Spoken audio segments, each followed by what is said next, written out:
Hey guys, welcome back to Barbie Smiles YouTube channel. Welcome to my channel, guys. If you're new, please don't forget to subscribe to my channel. Please don't forget to like. Please don't forget to check out my other video, and I hope and I pray you stay glued to my channel. And if you're old, you guys are the real G. Thank you for always coming back to my channel. Thank you for your love. Thank you for your comments, and thank you for staying glued to my channel. So let's get right into this video. So by the title of this vlog, I'm going to be answering your questions. So I was getting these questions a lot. People were asking, commenting, asking me, what were you asked at the point of entry? What were you asked in Canada before you entered? Even in my comment section, even in my Instagram DMs, people were just asking, keep asking. So I was like, okay, fine. So I decided to make this video to answer all your worries. Let me just quickly answer and let you guys know my experience at the point of entry before I get back to my vlogs. So I've actually edited my first week in Canada vlog. I was supposed to post that one because I was getting this particular comment a lot. So I was like, okay, fine, let me quickly make this video before I go back to my vlogs. So let's get right into this video. So guys, if you know you are coming to Canada, you need to be prepared because people are going to ask you questions. When I mean questions, they're going to ask you questions. But my advice to you is that you just need to be calm. You need to be calm, you need to relax and just answer these people, and that's it. Just be honest with these people. If you know an agent or whoever is doing your visa application for you, for every document he's helping you to submit, you're also keeping a copy for yourself, because you don't know where these people are going to ask you questions from. My own experience, let me just dive in and let you guys know what my experience was. So when I arrived in Canada, I actually know that they're going to ask me questions, but I was thinking they were just going to ask me, what's the name of your school, what's your course, and that's it. I thought that was the questions they were going to ask me. I didn't know that they're going to ask me way more than that. And yeah, to my own luck, my questions was not actually as difficult as the guy in front of me. When we arrived in Canada, I was thinking my husband would like follow me to where I'm to collect my study permit because I don't know anywhere in Canada. But anyways, my husband left me. I followed the line. I asked questions. They were like, yeah, just follow here. So when I got there, declaration. So when you arrive Canada, you have to declare your declare for yourself or declare and that. So there's this system that I don't even know how to explain it. Like there's this system you have to place your passport on. That's your front passport, your face passport, where your name and everything is, your passport number, everything is. You place it on a system. So that's for students, mostly for students, and I think students and visitors. So I don't know, but I'm just speaking for students' perspective. So I actually placed my passport, my international passport, on the system. You scan it, they'll take a picture of you, then they ask you questions on the system that you have to answer. Do you do drugs, something like that? Do you do drugs? Of course not, you don't. If you go and click, you do. So you're sending you back to Nigeria. There was one tricky question, I don't really remember, guys. There was one really tricky question they asked me, that to the extent that I now asked one of the Canadian people I met there. So I was like, sorry, excuse me, I don't really understand this question. Then the woman was like, that's your declaration. No one is allowed to answer it for you. You have to answer it for yourself. So it's not a simple answer, yes or no. But the way the question was, I was not even confused. I was like, let me not go and click what I don't know. So I now saw this Nigerian guy there. So I now told him that, please, bro, stop me, I'm no vex. Help me read this question. I'm not really understanding what they're asking me here. So the guy was like, just click no, click no, click no. See, for that questions, for that declaration stuff where you're putting your international passport, just make sure you read the question very well.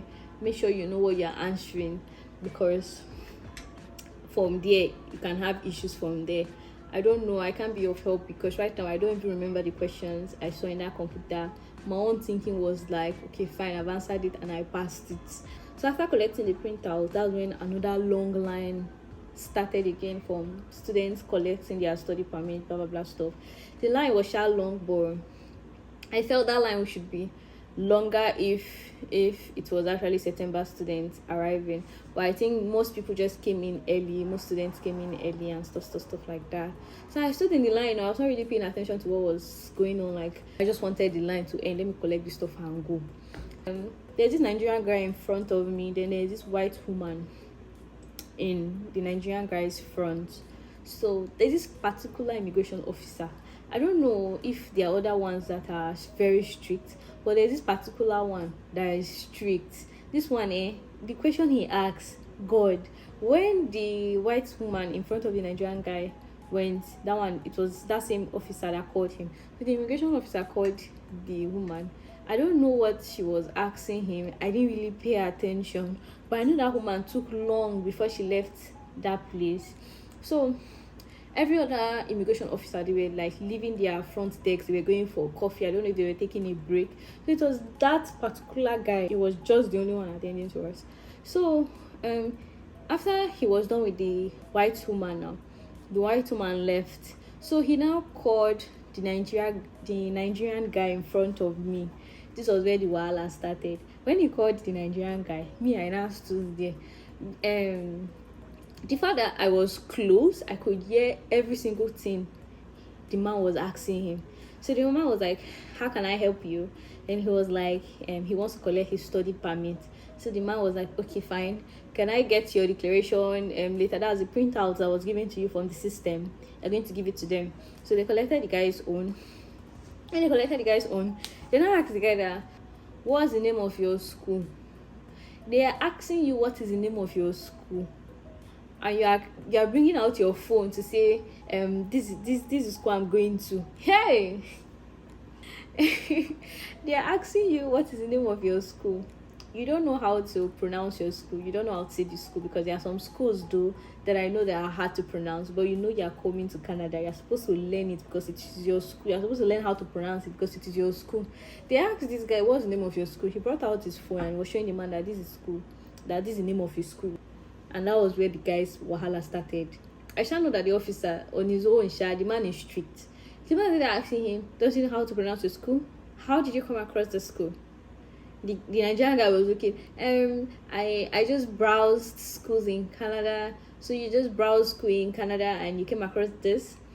What course were you given? Which country is it coming from? He said it's coming from Nigeria. The man was like, can I see your passport? He collected his passport. Can I have your letter of introduction?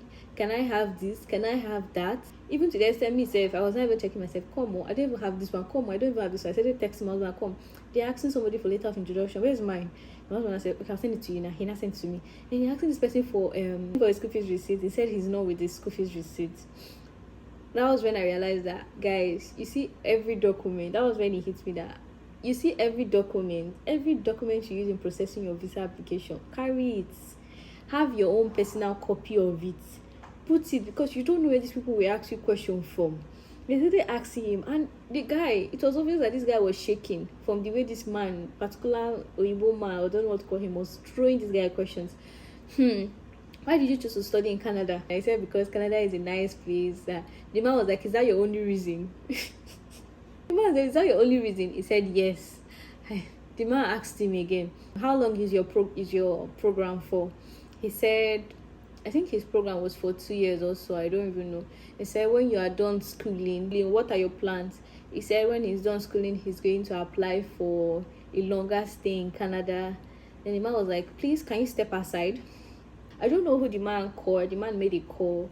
Then there's this officer that came to pick him. You see, everybody was there panicking. Me, that was the next person. Jesus Christ of Nazareth. I was shaking. In my head, I was shaking. The moment I think it was an officer, because this guy was fully dressed to come and pick him. I think they are taking him in for more questioning, because the way the guy's chat was answering, to me, it was suspicious, but at that point, I was not thinking. My mom was like, hey, God, oh, Jesus, this people should not send me back to my country. I could not even message my husband, because at that point, this man was now looking at me, and there's a signboard there that you are not to go until you are being called. So in my head, I was like, Jesus, the way I was shaking, if this man should see me shaking, it is over for me. Hey guys, I just want to quickly add something, please. I don't know if this has happened to any of you before, whereby you get so nervous, you get so scared to the extent that even the questions they're asking you, it's not as if you don't know the right answer. You actually know the right answer. But because of the position you are, you being scared, you being shaky, you end up answering the wrong answer, or you end up saying something you're not supposed to say. So I just want to quickly give a quick advice. If you know you're the type that get nervous, you get shaky at times, just like me, just try and be calm. Try and calm yourself down, because once you're in front of these people, they don't care if you are being shy, if you're being nervous.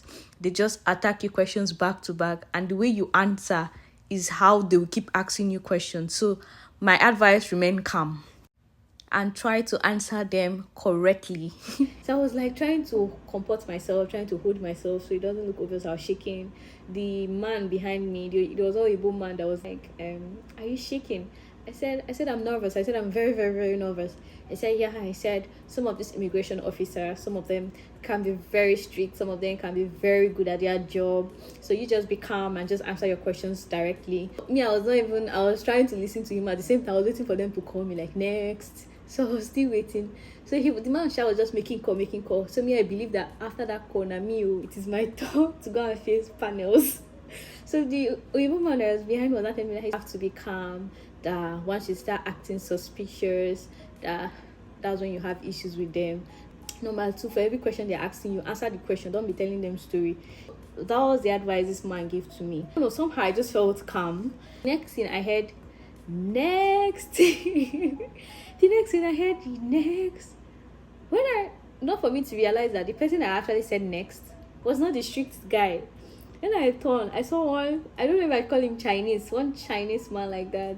I saw one Chinese man with his immigration uniform. Wasn't like, yeah, you next, come.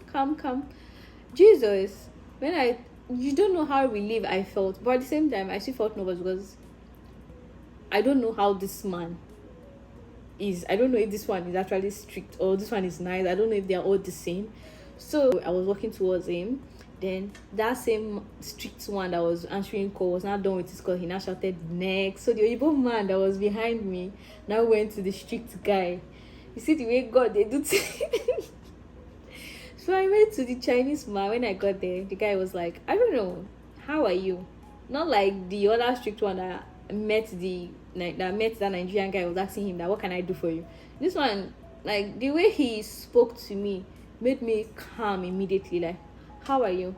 I said, I'm fine. I was asking him, how you doing? How's work? He said, well, work has been stressful. He just went to take his lunch and he's back. For my head, I was like, is this man flirting with me or something? I was like, they flirt with me, I will respond. Please don't send me back to my country.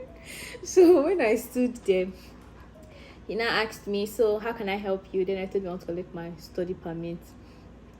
So he was like, okay, fine. Do you have your letter of introduction with you? Oh, bago. I said, yes, sir, I do. I was like, okay, can I see? I brought out the copy. I gave it to him. Then he now asked me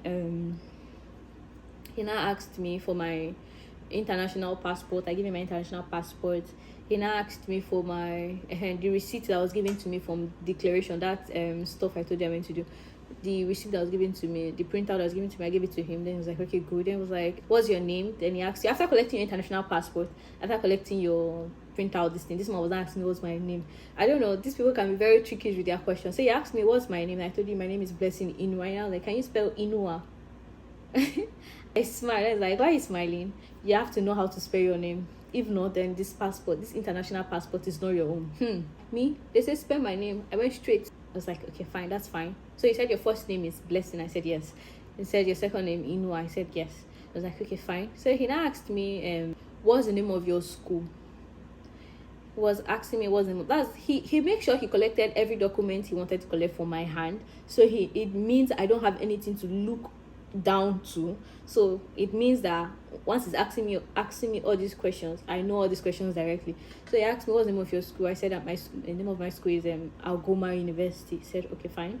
And like, what course are you going there to study? I said business. Then he now asked me, when is your school to resume? I said September 6th. Guys, know the date of your school resumption. Not just come and be doing see that is making them asking you more questions. And again, I also forgot to add to this video. After telling him the date of my school, this guy now asked me that why did I come early. Like, my September is still very far. Why coming this early? That was when I just told him straight up that my husband stays in Canada and I want to like settle down with him first before I can now start preparing for school. So if you're a student, probably you don't have any relative here to give them excuse that, okay, you came here because your relative, you came early because your relative is here, so you just want to like mingle with your relative before school resumption. If you know you're coming just by yourself, you just tell them a simple answer that you came in early just because you want to settle down and also know your ways around the whole, like, your ways around school and Canada before school resumption. So I think after this response, the next question they will now start asking you is that they'll ask you your house address. If you don't have an house address, maybe probably an Airbnb or probably an hotel, they'll ask you for the hotel reservation, name of the hotel. So guys, don't panic, because I got this question a lot. People saying I'm also coming early. Pico, please come early. So he asked me, so it was like, what's your plans after school? So I told him that my husband stays in Canada, so after my schooling I'll be still going to be in Canada with my husband. There's this letter you write to your school telling them why you want to come to the school, like blah blah blah. Make sure that everything you wrote on those letters is corresponding to what you're telling them in immigration, because they're actually seeing everything in their system there. So the guy was like, okay, so is your husband a student or is he done schooling? So I was like, my husband is actually done schooling. So the next question he asked me was like, okay, which school did your husband finish from? So he's trying to know now if I know things about my husband. So I told him my husband finished from same school I'm actually going to, Algoma University. So they said, okay, good. What's the name of your husband? He asked me what's the full name of my husband. So I told him the name of my husband. I told him the full name of my husband. Then guess what this man asked me? The last question he asked me. He told me to spell my husband's surname. Then I made a mistake in spelling the surname. You won't blame me. The father, our marriage, our marriage is not up to a year yet. So it's not even half a year yet. And I'm still getting used to the surname. So he asked me to spell it. So the last spelling of my husband's surname, I got it wrong. It was supposed to be an E, and I said A. So the guy was like, the next thing he just said was like, that's wrong. He was like, don't worry, I'm not going to tell your husband you spelled his name wrong. Then I laughed. So I was like, okay, fine, this guy is being friendly. Okay, he's being friendly. Then the next thing he now said, okay, fine, I can actually see that your husband is actually a graduate. He was like, it seems like everything was in their system. It was not like as they are pressing their system, they are seeing every details. So if you are acting corny, you are lying, you're not telling them the truth, you're not being straightforward, when applying for your visa application, everything is there, and the questions they're asking you are telling them a different thing entirely. Everything is in their system, so that is more reason for them to send you back. That was all. After that, the guy gave me my study permit. Then he was like, say hi to your husband for me, and don't worry, like I said, I won't tell your husband you spelled his name wrongly. Then I said, okay, fine, say hi to your wife for me. Then this man told me he's not married. I said, I'm not married yet, but soon I have a girlfriend. I just laughed. I was like, thank God, God sent me somebody that is friendly. But you see the way he started with his questions, when he was asking me all those questions, but he was just being straightforward. He was like focused on his work and everything. Then at some time he now went out joking with me, playing with me and stuff like that. So another thing, just pray that whoever is attending to you is somebody that is nice, someone that is good, someone that will not make you shake and you go and say something you're not supposed to say that will land you in trouble. So guys, that was my experience. I collected my study permit and I was out. Questions they might likely ask you is, what is the name of your school? 1, what is the course you are studying? Why are you in Canada? How did you come across the school? Where are you living? And I forgot to add, they asked me where my house address. I told him this is my house address. The man checked, confirmed. So if you know you're going to be staying, if you're coming all by yourself, just like me now, I already have like a place I'm staying. My husband is actually here, so I actually have a place I'm staying. So if you're coming all by yourself, and it's advisable you book before coming. If there is hotel, book it and make sure you know the location and everything, the details, print out everything. So whatever questions they're asking you are presenting it to them to make them know. So name of your school, you see this was the name of your school, that one is most asked. If you know the name of your school is difficult to pronounce, go and be learning it now before you get there. They may ask you for your proof of fund. They may ask you for your introduction. I know that one is definitely, they will ask you for your letter of introduction. They will ask you address, where are you going to be staying. You never know where your question is coming from, but just make sure that whatever question they're asking you, it's related to your visa application. it is related to your study visa application, or everything, all your process, your medicals, your biometrics, everything that led you to that point of you getting your visa approved. Those are the kind of questions they'll ask you. Of course, they are not going to ask you questions outside the box, but when they start going outside the boxes, once they start asking you simple questions regarding your school, how you came across the school, why did you choose this course, why are you in Canada, how did you come across the school, and stuff like that. Once they start asking you those questions and you can't answer such questions, that is when I feel they will want to go outside the box, because they feel you are being suspicious. So I don't know, that's my advice to you, and that was my experience. Just make sure that for every document, every single document, even though the document does not make sense to you, have your own personal copy of it, because you don't know where your question is coming from. And yeah, that's just my advice to you too. Another thing, when I was done collecting my study permit, I went to meet my husband, collected our bags, and another wahala I went through was the searching aspect. If once you get to Canada, you yourself, this is your first time in Canada, you don't know anybody, and somebody is telling you to come and help him or her, guys, flee. When I mean flee, run away, japa, run, because you don't know who is who in Canada. The fact that the person is an elderly person or probably a younger person, and you just feel, oh, let me help. You know, Nigerians, we are always, there's this good side of us that we're always wanting to help people. We don't know who is who, guys. Canada people will not listen to you that, oh, you were helping, I wanted to help. Canada people will not listen to all those, oh, I just wanted to help the person and the person landed you in trouble. They will not listen to that part. It's you they will carry. So the problem we encountered was that from the process of, I actually said it in my travel prep, my travel vlog, but I didn't really talk more on the story. So what happened was that when I was done collecting my study permit, I went to meet my husband, and he was actually done packing our bags just for us to move. Then he told me that there's this woman that said she wants to come and see her son, that he wants to help. She said she cannot push trolley. So my husband like, let me push our own, let him help the woman in pushing her own. And we said, okay, fine, no problem. We started going, the fact that we started going, from like your boarding pass tag must actually tally with your bag, so you don't end up carrying somebody's bag. If you've traveled before, you know how it works, that you need to show them your boarding pass, so they have to check the number and see that it tallies with your own bags. So when we got there, so they actually collected our boarding pass. This officer, I don't know where he actually came from. He just came from inside one office, and he was like we should come inside, that they want to search us. Hey, Jesus. Every other person was like, we're passing. No, the funny thing was that he was thinking we're different. We're different. So he asked me, he saw my study permit in my hand. He was like, oh, you're a student. Okay, fine. He knows that I have actually passed through immigration people, have point of entry people stuff. So he was like, okay, I can go. Then I was not like, and I stood in one corner. I was not waiting for him to be done talking to my husband. He was like, my husband should come for corner. My husband was like, oh, she's my wife. Then he was like, oh, she's your wife. Oh, yeah, all of you come inside. Then with the woman too, he now told all of us to come inside. So we went inside. He now started asking us questions that, are we all related? My husband was like, I'm not really related.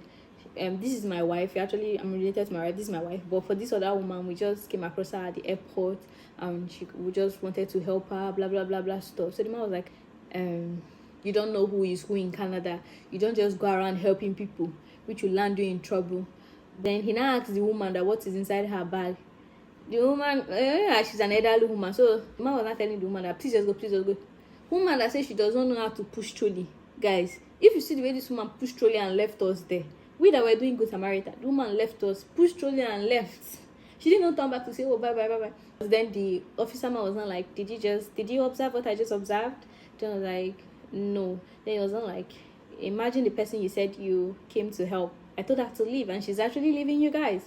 So if there is trouble right now, do you know I can arrest both of you? In my head, I was like, did you just say arrest? Okay, arrest. I wasn't like, I'm actually tired, that he's tired, he's stressed, that we should just quickly tell him what is inside our bag.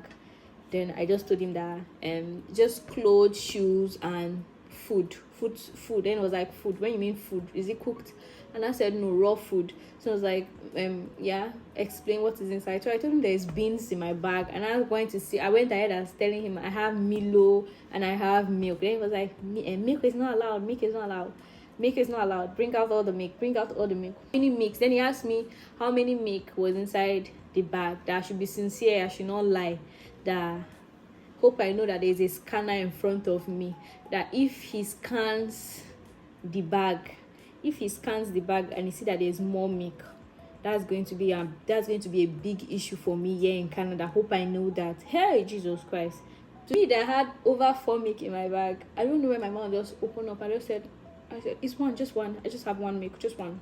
I ended up saying 1. I don't know how the 1 left my mouth. So I was like, okay, fine, bring out the milk and drop it in the bin. I don't know, I just opened my bag, and the first milk that I could touch was Dano milk. 1 big pack of Dano milk like that. Then with Milo. So I just brought out the big Dano milk and big Milo. Just brought it, and I was like, no, you can take back your Milo. He said Milo is Milo. So he was like, you can take back your Milo. Milo is allowed. Dano milk inside the dustbin. I dropped it inside the dustbin, and that was it. Then it was like, you don't come to Canada and help people around the airport because you don't know what that person is carrying. You guys need to be very careful. You only came here with your wife. You know your wife, so stick to your wife. That's what he told us. So he said, you know, face him husband, I stick to your wife. You don't know anybody, stop helping. Stop trying to be a good Samaritan because you don't know where to land you. So that's it. Have a great day and bye. And that was it. That was how the man told us we should be going.